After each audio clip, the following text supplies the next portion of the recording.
Yes, all are ready? Start.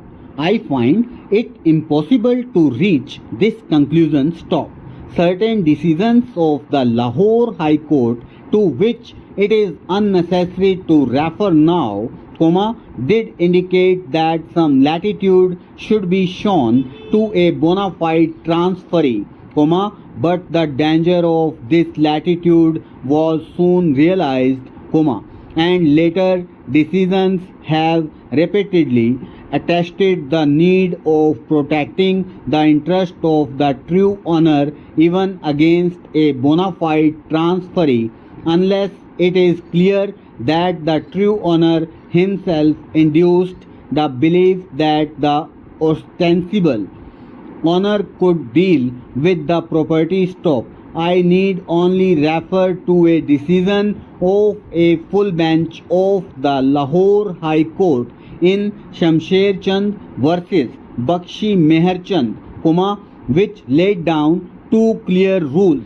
Number one, that in order to deprive a real owner of his rights in immovable property, it must be established that he had given his consent, express or implied, to another to represent himself as the owner of the said property. And number two, that mere inactivity on the part of the real owner, even with the knowledge of the transfer, could not amount to implied consent within section 41 and could not debar him from acquiring his property from the transferee within the period of limitation unless by some word or conduct on his part he had induced the transferee to believe that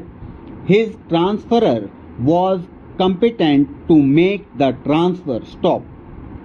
These are wise rules and I find myself in respectful agreement with them. Stop. Looking at the facts of the present case, it is clear that if the transferee, that is Kehar Singh, had taken the trouble of inquiring into the title of his transferor, that is the Raja, he, Kehar Singh, could not have failed to discover that the Raja had acquired possession in the course of litigation and that the property had originally belonged to Raj Kaur and Raj Kaur's daughter and daughter's sons were in existence, and further that the Raja's possession was in no manner with the consent of the true owners. Stop.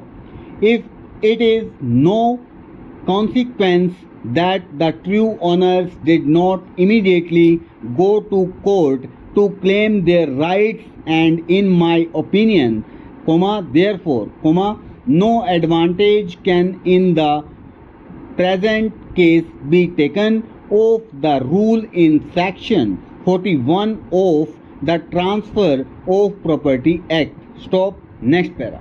It is next contended by the learned senior counsel for the appellant that in the present case it could not be said that the plaintiffs made any inquiry, as the plaintiffs failed to notice that the sale was made to the defendant appellant by way of registered sale deed. Stop. Over.